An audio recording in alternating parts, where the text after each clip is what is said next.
Estamos aí na semana da Parashá Hayei Sará. Hayei Sará quer dizer a vida de Sara.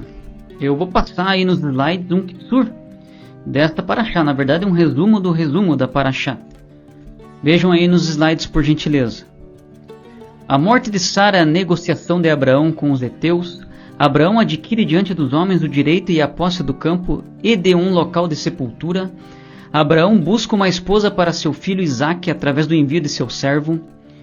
O encontro de Isaque com Rebeca. A breve genealogia dos filhos de Abraão com sua esposa Queturá e sua morte com a idade de 175 anos. Abraão é enterrado ao lado de Sara pelos seus dois filhos mais velhos, Isaque e Ismael. Então a Parashat Hayei Sará começa com a morte de Sara, nossa matriarca. É paradoxal que esta porção seja chamada de vida de Sara, quando a passagem fala de sua morte e detalha seu sepultamento na caverna de Marpelá em Hebron. Com isso a Torá nos ensina um princípio muito importante, que é que os justos nunca morrem. O Midrash diz, os justos, que mesmo em sua morte são chamados vivos, mas os mortos não sabem nada. Estes são os ímpios que, mesmo em suas vidas, são chamados de mortos. Kohelet Rabbah 9, verso 5. Peguei a versão do Sefariá de 2022. Interessante que na Brit Hadashah, no Novo Testamento, em Yohanan, João 11, versos 25 e 26, temos o seguinte, nas palavras do Mashiach Yeshua. Ele diz lá, eu sou a ressurreição e a vida. Quem crê em mim, ainda que morra, viverá. E todo o que vive e crê em mim não morrerá eternamente. Como a porção da Torá, a Haftará dessa porção, atrelada a essa porção, também fala da morte. E da morte de uma figura importante na história de Israel, que é o rei Davi.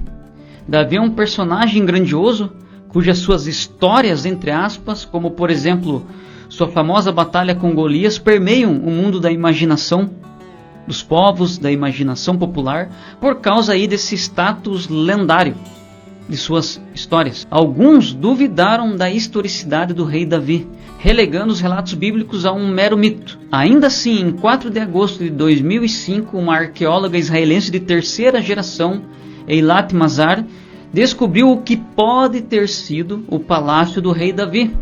Também em 1994, a chamada Estela de Tel Dan foi descoberta, que é uma grande estrutura de pedra que possui uma referência clara à casa de Davi. Vejam aí no slide por gentileza, ó. Imagens aí, ó. Beit Davi, da casa de Davi, escrita, destacada na chamada Estela de Tel Dan. E quem era este homem que seria o progenitor da Geulah? Progenitor da redenção e restauração de Israel e do mundo? Nossa passagem da Haftará revela que Davi morreu com 70 anos de idade. O próprio número 70 é significativo, pois é equivalente em gematria à palavra sod ou segredo. Ó. Vejam aí no slide. 70 igual sod, segredo. Então, através da vida do rei Davi, podemos cavar e encontrar muitos segredos. Olhem o que o Talmud diz. Rav Yehudá diz que Rav diz, o santo bendito seja ele, está destinado a estabelecer outro Davi para o povo judeu como o Messias, como é afirmado. E eles servirão ao Senhor seu Deus e a Davi seu rei, a quem eu estabelecerei para eles. Jeremias 30, verso 9. Não está declarado eu estabeleci, mas eu estabelecerei, futuro, indicando que o nome do futuro rei será Davi. Rav Papa disse a Abaye, mas não está escrito em meu servo Davi será seu príncipe para sempre, Ezequiel 37, verso 25, indicando que o próprio rei Davi governará o povo judeu? Abaye disse, eles governarão em conjunto como um imperador e um vice-rei. Então aqui é Talmud, Tratado Sanhedrin 98b, verso 17. E de acordo com a tradição judaica, um dos nomes do Messias será David, que significa amado. Isso porque David vem da raiz do Di. O Midrash Mishlei, que são Midrashim referente a provérbios, ecoa essa ideia em Midrash Mishlei 19, que diz assim, ó, Rav Huna disse, o Messias recebeu 7 nomes, e estes são Inon, nossa justiça, renovo, Consolador, Davi, isto é, uma referência a Amado, Shiló e Eliá. E ao examinarmos as vidas do rei Davi, Adam Harishon, isto é, Adão, Noah, Abraão, Isaac, Jacob, Yosef, Hassadik, José o Justo, Moisés, Josué, Ruth, Jonas, o profeta, Esther, dentre outros, devemos entender que estamos lidando com as chaves da redenção, porque todos esses relatos apontam também para o rei Mashiach.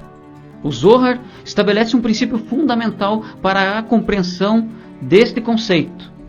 Diz assim no Zohar: ai dos pecadores que consideram a Torá como meros contos mundanos, que só veem a sua vestimenta externa. Felizes são os justos que fixam o olhar na própria Torá, ou seja, olham adequadamente para a Torá.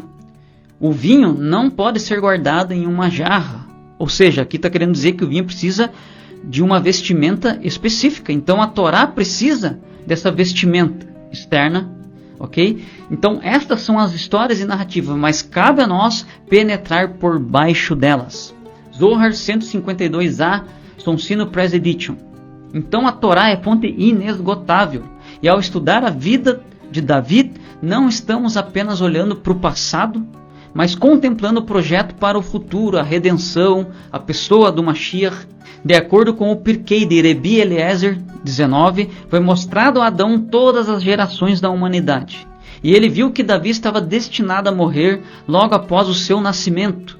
Após seu pecado, Adão deveria viver por 1000 anos. Isso está lá na Torá escrita, em Gênesis. No entanto, ele perguntou a Hashem se ele poderia dar um pouco de sua própria vida a Davi. Aqui já é Midrash. Eventualmente dando-lhe então 70 anos. Assim, Adão, o primeiro rei do mundo, isto é, o primeiro que foi estabelecido a fim de governar, morreu com a idade de 930 anos, conforme temos em Gênesis 5, verso 5. Ele está então, portanto, conectado a Davi. O livro de 2 Samuel diz: Davi tinha 30 anos quando começou a reinar e reinou 40 anos. 2 Samuel 5, verso 4. Da mesma forma, Yosef Hatzadik, José o Justo, começou a governar o Egito aos 30 anos, conforme Gênesis 41, verso 46. Davi começou a reinar sobre Israel aonde? Em Hebron, que é onde se encontra o cemitério de Sara, com a mesma idade de 30 anos. E isso não é coincidência. Yosef, o Justo, e Davi começaram a governar com a idade de 30 anos. Yosef no Egito, Davi sobre o povo de Israel. Então os paralelos entre Yosef e Davi formam como se fossem fios duplos, igual aquelas imagens que temos de DNA, que tem aquelas fitas entrelaçadas. E dentro disso estão codificados os segredos de duas funções messiânicas. Eu sei que no judaísmo essa questão das duas funções messiânicas, elas são bem dualistas, mas sempre convergem em um só tzadik, conforme vamos ver nesse estudo de hoje. Então ali se codificam os segredos das duas funções messiânicas. E olha o que Rav e Soher Frand comentam sobre o presente, entre aspas, que Adão deu a Davi. Olha o que ele diz. Ele diz assim: Oroquer cita uma versão ainda mais surpreendente deste Midrash. Quando Adão originalmente concordou em dar mais de 70 anos de sua vida ao futuro David Hamelech, ele assinou um documento para esse efeito. O documento foi coassinado, por assim dizer, pelo Mestre do Universo e pelo anjo Matat, isto é, Metatron. Na versão de Oroquer do Midrash, quando Adão completou 930 anos, ele tentou negar que alguma vez fez tal acordo. Nesse ponto, o Todo-Poderoso retirou o documento, provando que ele havia feito o acordo. Então esses são Midrashim que trazem aspectos figurativos e que buscam conectar Adam a Davi, através também de uma técnica chamada de notaricon, inclusive usada até por Rashi, talvez umas 7 vezes em suas interpretações bíblicas. O nome Adam forma um acróstico de Adam, David e Mashiach. Adam, David e Mashiach. Veja aí no slide. Ó. Adam igual a Adam, David, Mashiach. Então temos o nascimento do rei Davi. De acordo com o Midrash, o nascimento do rei Davi em Beit-Lehem foi envolto de mistérios e circunstâncias questionáveis. Uma dica disso é revelada pelo próprio Davi, que escreveu no Salmos: Eis que fui gerado em iniquidade, em pecado minha mãe me concebeu. Tehillim 51, Salmos 51, versos 5 e 6. Então esta é uma declaração desconcertante. Quais foram as circunstâncias desse entre aspas, pecado? Por que Davi foi tratado como um degradado entre seus próprios irmãos? Como temos escrito em Tehilim 69, Salmo 69 diz assim: eu me tornei um estranho para meus irmãos, um estranho para os filhos de minha mãe. Tehilim 69, versos 8 e 9.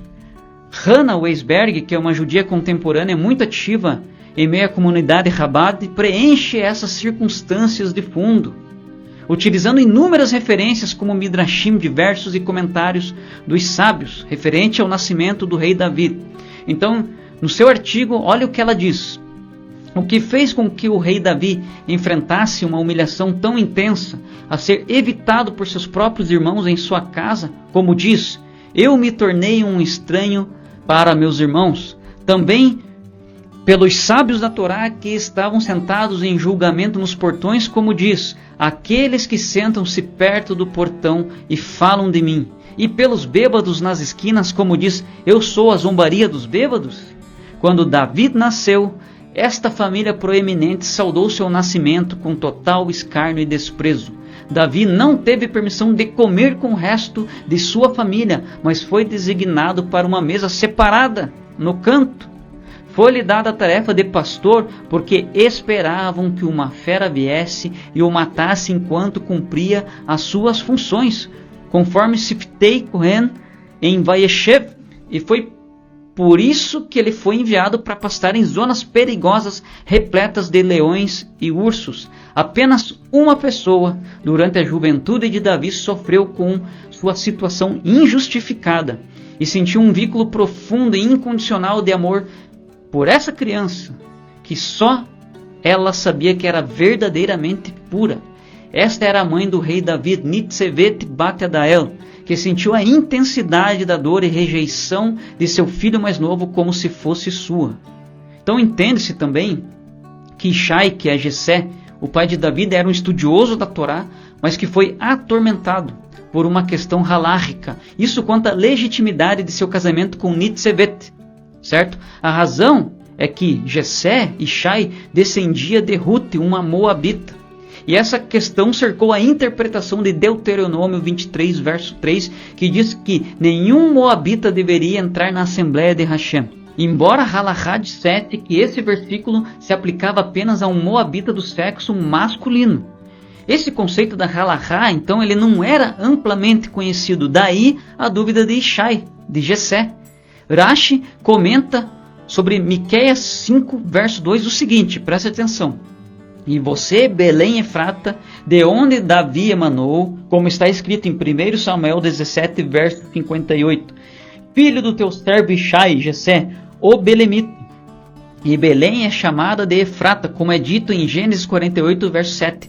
No caminho para Efrata, isso é Belém.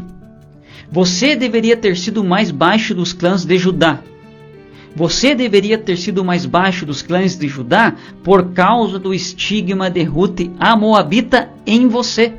Mas de ti surgirá para mim, como se fosse o que? O Eterno falando. Mas de ti surgirá para mim o Mashiach, filho de Davi. E assim diz a Escritura em Salmo 118, verso 22. A pedra que os construtores rejeitaram tornou-se pedra angular, e a sua origem é muito antiga. Antes do sol, seu nome é Inon, que é uma referência a Tehilim 72, Salmo 72, verso 17. Interessante que em Sanhedrin 98b, verso 14, este verso é atrelado ao Mashiach. A escola do Rabino Yanai diz, Inon é o seu nome como é afirmado, que seu nome dure para sempre, que o seu nome continue, Inon, em hebraico, enquanto o sol durar, e que os homens se abençoem por ele. Tehilim 72, verso 17. Então, esse é o comentário de Rashi sobre Miqueias 5, verso 2. E agora eu vou voltar para o artigo de Hannah Weisberg.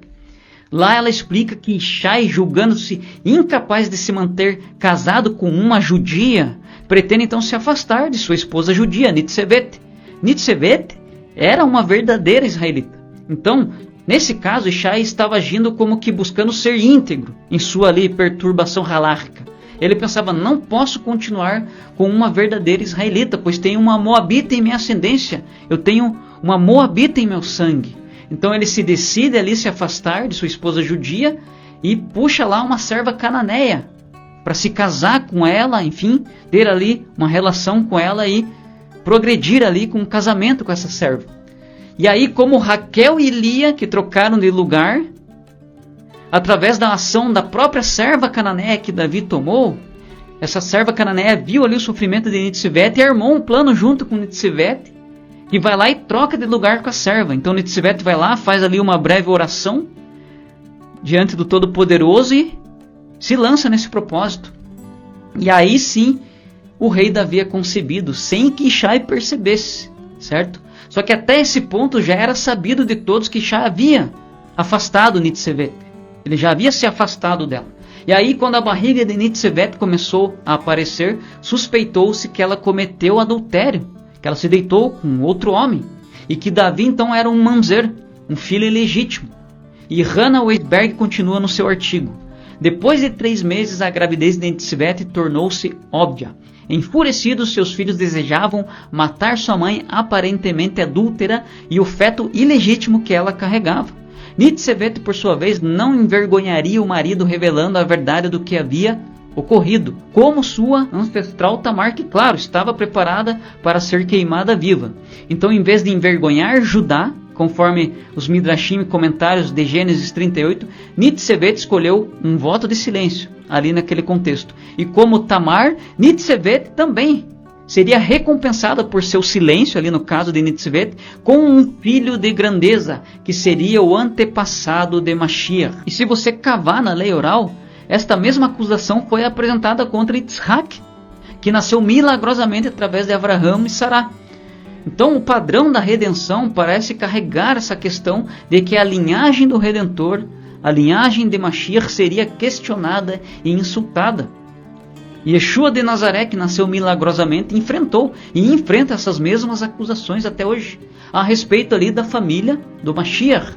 O Rambam escreve em Igeret Teiman, a carta ao Iêmen, o seguinte, olha só isso: o Messias não é uma pessoa a respeito da qual se possa predizer que será filho de fulano ou de sua família.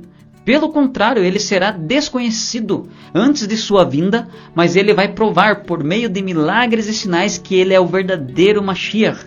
A Escritura, em alusão à sua linhagem misteriosa, diz: eis aqui um homem cujo nome é Rebento e que crescerá fora do seu lugar. Zacarias 6, verso 12. Da mesma forma, Isaías, se referindo à chegada do Mashiach, implica que nem seu pai, nem sua mãe, nem seus amigos, nem parentes serão conhecidos, porque ele brotará como um rebento e como uma raiz na terra seca. Isaías 53, verso 2. Então isso aí foi Rambam e Igeret Teiman, capítulo 17, traduzido por Boaz Cohen. Como Yeshua e Yosef Hatzadik, Yosef o Justo, Davi foi rejeitado por seus próprios irmãos, assim como cita Hannah Weisberg em seu artigo. Desde o momento de seu nascimento, então o filho de Nitsivete foi tratado por seus irmãos como um pária abominável. Observando a conduta de seus irmãos, o resto da comunidade presumiu que este jovem era um pecador traiçoeiro, cheio de culpa indescritível. E toda esta rejeição dolorosa de Davi mexeu com sua mãe Nitsivete, que diante de seus outros filhos exclamou: a pedra que foi insultada pelos construtores, isto é, Bonim, que tem a mesma raiz que a palavra para filhos, construtores, Banim, agora se tornou a pedra angular. Terrilim 118, verso 22. Em todo esse drama, em um artigo da Chabad, chamado de Realeza Judaica, existe uma pergunta retórica após uma primeira afirmação. Que passado sombrio para o rei Davi e todos os futuros reis de Israel, incluindo o rei Mashiach? Aí vem a pergunta: esta é a ancestralidade condizente com a realeza judaica? Apesar do que parece ser uma origem obscura, olha o que o próprio Midrash diz. Deus teve 3 achados, um deles foi Davi. Como diz em Terrilim 89, verso 21, encontrei Davi, meu servo. Ou seja, achado, ele estava oculto. O Eterno o encontrou. Isso aí está em Bereshit Rabbah 29, verso 3. E onde eu o encontro? Em Sodoma. Bereshit Rabá 50, verso 10. Então aqui, nessas duas referências de Bereshit Rabá, traz o entendimento ali de uma linhagem sombria e vergonhosa. Olha só, é uma referência à linhagem de Davi, querendo enfatizar que Davi é um produto do incesto entre Ló e sua filha, que ocorreu ali após a destruição de Sodoma, que gerou quem então? Gerou a Moabe, de onde vem Ruth, que foi sim uma moabita, só que convertida. Aí podemos pensar por que toda essa intriga. Só que aqui há uma ideia de que este conceito de escândalo aparente faz com que o Sitra Achra, que é o reino demoníaco, não perceba as grandezas que Hashem está trazendo ao mundo. Como, por exemplo, quando uma pessoa vai lá e ela implanta Bíblias em meio a um regime comunista, por exemplo. Então, este padrão recorrente é evidente nos casos de Tamar, como já citado aqui, Raabe, Ruth, Batsheva, todas as quais estão presentes na genealogia de Yeshua de Nazaré. Compreendendo então esse pano de fundo, podemos agora entender por que Ishai, Jessé, pai de Davi, não o trouxe com seus irmãos para encontrar Samuel, o profeta. Olha o que diz lá em 1 Samuel. Samuel disse a Ishai, a Jessé: todos os seus filhos estão aqui? E ele disse: resta ainda o mais novo, e eis que ele está apacentando as ovelhas. 1 Samuel 16, versos 11 e 12. Depois, então, de Samuel ver os irmãos mais velhos de Davi e ficar olhando ali para a aparência, para o exterior, pensou que tinha encontrado o escolhido. Só que Hashem disse para ele olhar para o interior. E diz lá em 1 Samuel: aconteceu quando eles chegaram, que ele, Samuel, ali no caso, olhou para Eliabe e disse: certamente esse é o ungido, o Mashiach de Hashem, que está diante dele, aqui no caso diante de Hashem. Mas Hashem disse a Samuel: não olhes para o rosto dele, nem para a altura da sua estatura, porque eu o rejeitei. Eu não vejo como o homem vê, pois o homem olha para a aparência externa, mas Hashem olha para o coração. 1 Samuel 16, versos 6 e 7. Então finalmente Davi foi trazido perante Samuel, e continua lá: então mandou chamá-lo e fê-lo entrar.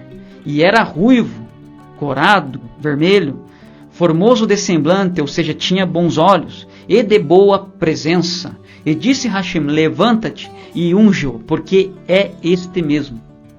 Então, embora Davi fosse formoso de semblante como Lia, e de boa presença como Yosef o justo, a característica externa de Davi de ser ademoni, isto é, ruivo, corado, avermelhado, assustou ali Samuel, porque isso trazia uma ligação direta com quem? Com Esav, com Esaú, conforme Gênesis 25, verso 25, que diz assim: o primeiro a sair era ruivo, e todo o seu corpo era como um manto de pelos, por isso lhe deram o nome de Esaú. Isso aí é para Shatodot. E um Midrash explica: ruivo, corado ou vermelho, disse Rabi Abba a Bar Kahana, corado, como se ele fosse um derramador de sangue. Quando Samuel viu que Davi estava ruivo, corado ou vermelho, como está escrito em 1 Samuel 16, verso 12, ele ficou preocupado, com medo, e disse: este é um derramador de sangue como Esaú. Mas o santo bendito seja ele, disse-lhe conforme o mesmo verso, que Davi tem olhos bons, isto é, uma boa aparência. Porque Esaú matou por sua própria iniciativa, mas este, Davi, matará por iniciativa do Sanhedrin, isto é, pela sentença do tribunal. Bereshit Rabá 63, verso 8. E este é um grande segredo de acordo com o seguinte princípio de Bereshit, Gênesis 27, verso 22. As mãos são as mãos de Esav, ou seja, o externo, mas a voz é a voz de Yaakov. No entanto, Samuel olhou além do exterior e ungiu o Mashiach de Hashem, conforme vemos em 1 Samuel 16, verso 13.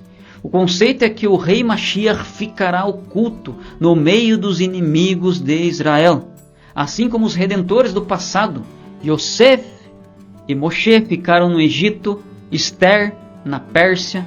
E onde Mashiach está escondido, ou estará escondido, o Talmud nos diz em Edom, ou seja, no cristianismo. Edom também representa o cristianismo.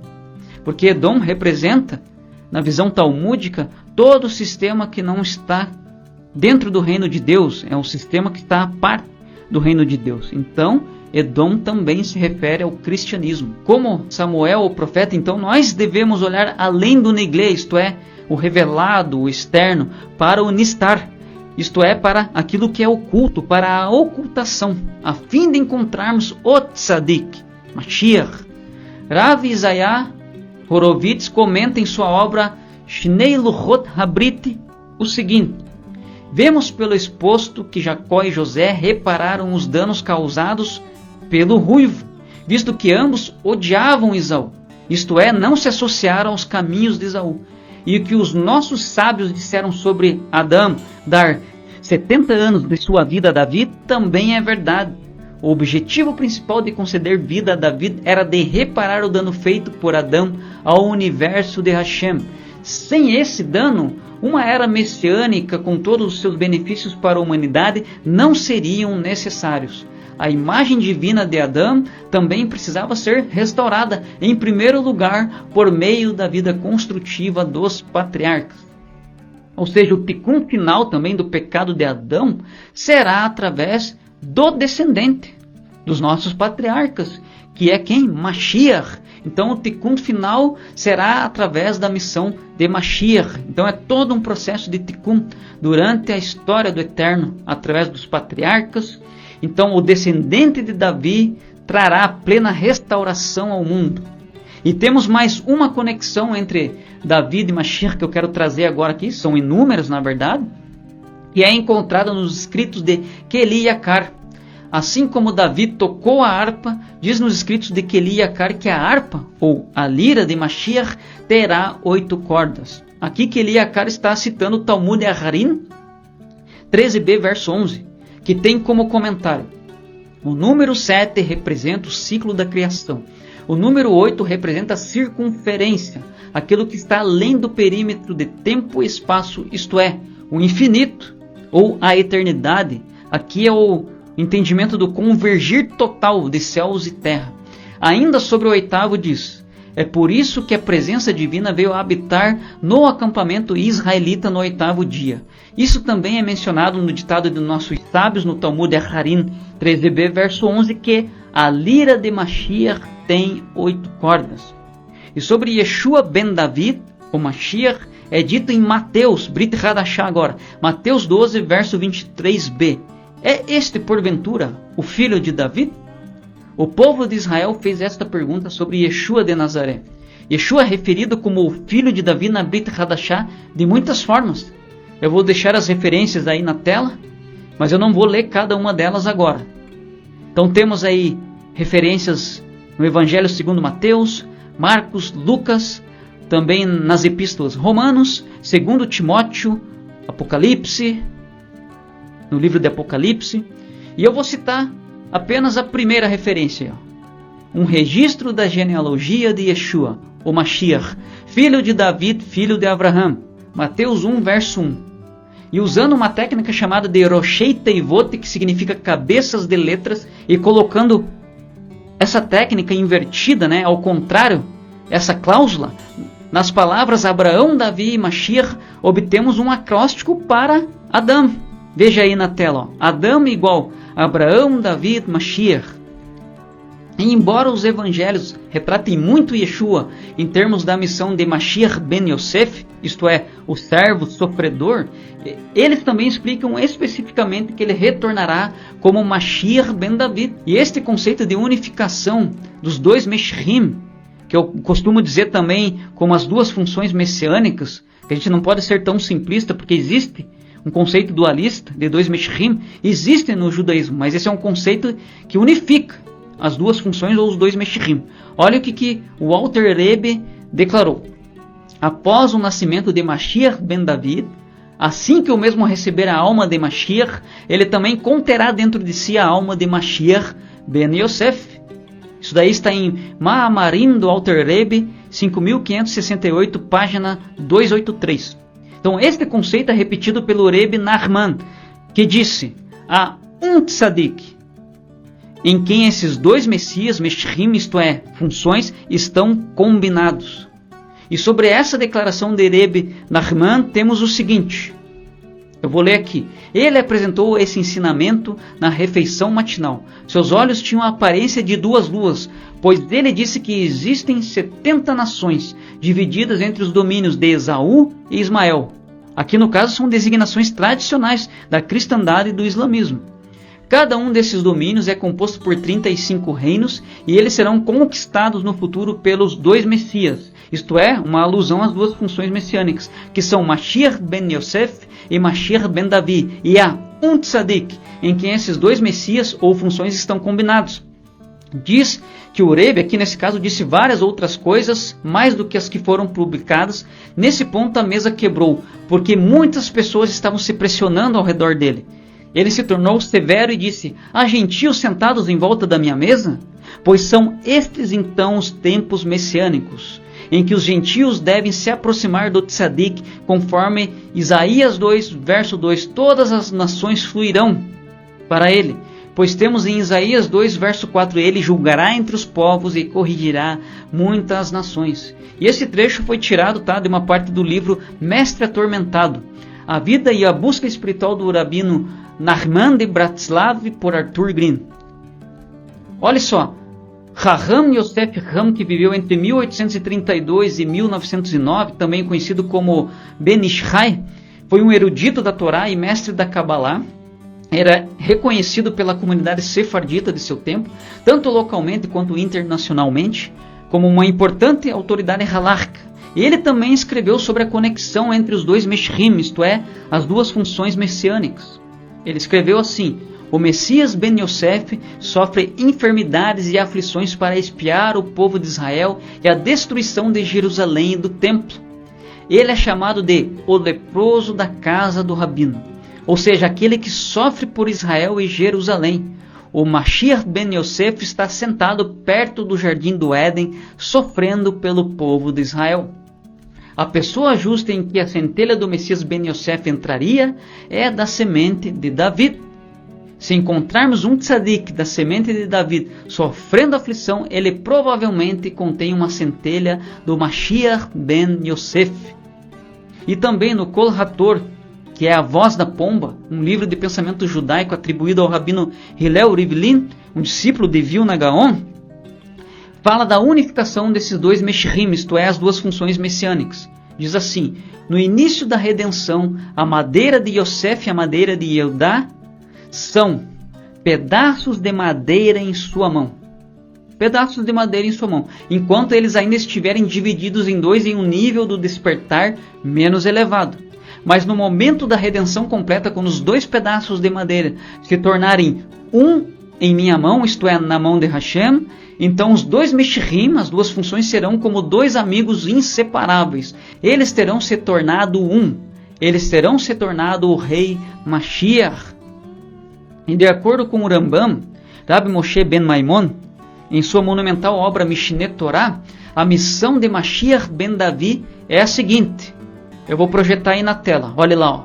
Construir o templo, reunir os exilados de Israel, haverá paz mundial, os inimigos de Israel serão subjugados. Continuando aí na tela. Os críticos do Messiado de Yeshua apontam que nada do acima foi cumprido, argumentando que ele não é o Messias. Talvez mais especificamente Mashiach ben David. Alguns deixam em aberto a possibilidade dizendo, quando o Messias vier, vamos perguntar se ele já esteve aqui antes. Mas a questão é muito mais complexa do que isso. O próprio Rambam adverte. Todas essas questões e outras semelhantes não podem ser definitivamente conhecidas pelo homem até que ocorram, pois essas questões são indefinidas nas palavras dos profetas, e mesmo os sábios não têm tradição estabelecida sobre essas questões, exceto sua própria interpretação dos versos. Portanto, há controvérsias entre eles a respeito desses assuntos. Mishneh Torah, Hilchot Melachim, capítulo 12, extraído de um artigo da Chabad.org. Então, o Rav Chaim Vital, discípulo do Rav Yitzhak Luria, comenta também o seguinte: assim como descobrimos que Moshe Rabbeinu ascendeu ao céu de corpo e alma e permaneceu lá por 40 dias, similarmente Mashiach também terá, por meio da ajuda do Todo-Poderoso, o mérito de alcançar uma alma elevada. Este é o segredo ao qual o Zohar alude. Mashiach será revelado, mas ninguém o perceberá. Pouco depois o Mashiach será escondido de corpo e alma. Mashiach irá subir ao céu, assim como Moshe ascendeu ao firmamento. E depois será revelado completamente para que todos possam ver. Ou seja, Mashiach voltará, e todo o povo judeu o perceberá e se reunirá com ele. Temos esta passagem também em Rashi. Em seu comentário de Daniel 12, verso 12, isso aqui achei tremendo. O verso de Daniel 12, verso 12 diz lá: afortunado é aquele que espera, e segue ali o verso. Vejamos que Rashi, quando ele faz o comentário nesse verso, ele não fala lá simplesmente das pessoas em geral que esperam por Mashiach, mas ele cita literalmente lá que afortunado é aquele que espera. E aí ele diz: pois nosso rei Mashiach está destinado a ser escondido depois que ele for revelado, para depois ser revelado novamente. Essa cláusula é encontrada também em Norav Yaakov Emden Sidur. Mashiach virá, será revelado, então ele será escondido e revelado novamente. Temos também Rabbeinu Mechaye, que fez um comentário sobre o Sefer Shemot, dizendo: Moshe Rabbeinu veio, então ele foi escondido, então ele voltou para tirar os judeus do Egito. E ele escreve que o mesmo acontecerá com Mashiach, como diz: esta redenção de Mashiach será semelhante à redenção nos tempos de Mitzraim, nos tempos do Egito, Mitzraim. Ele ficará oculto após ser revelado e precisaremos da assistência especial de Hashem para enfrentar esse teste. Então ele vai voltar e também tirará todos os Yehudim do exílio, os judeus do exílio. E em vez de uma função de Mashiach ben Davi, o próprio Davi parece cumprir muito mais a função de Mashiach ben Yosef, de sua geração. Os paralelos entre Davi e Yeshua de Nazaré são numerosos. Eu vou deixar no final aí dos slides uma lista mais detalhada, junto também com mais referências. Eu também quero dar crédito a Ben Burton, que foi um irmão usado por Hashem para trazer todo esse conhecimento que eu sistematizei aqui nessa ministração para passar para vocês. E também Felipe Cavalcante, que foi ali a via que o Eterno usou para receber essa porção maravilhosa. E agora eu vou listar aqui rapidamente alguns desses paralelos entre David e Yeshua HaMashiach. Eu vou deixar aí nos slides alguns. No final da ministração vocês podem acessar mais desses paralelos. Davi e Yeshua nasceram em Belém. Como Isaac, a paternidade de ambos foi questionada. Como Yosef, os dois foram rejeitados por seus irmãos, experimentando um sinat rinan, ódio infundado. O espírito de Hashem repousou sobre ambos. Ambos foram traídos por um amigo próximo, que acabou se enforcando, Aitofel e Judas. Ambos ficaram angustiados no Monte das Oliveiras. Aí temos as referências em 2 Samuel, Lucas, o Evangelho de Lucas. Como foi Moisés, alguns em Israel queriam apedrejar Davi e Yeshua. Então temos as referências em Êxodo, 1 Samuel, 2 Samuel e Yohanan, o Evangelho segundo João 10:31. E existe um texto chamado de Nittarot, de Shimon Bar Yochai. Nittarot, onde temos trechos que falam da ideia de Mashiach ben Davi ser rejeitado por Israel a ponto de ser apedrejado.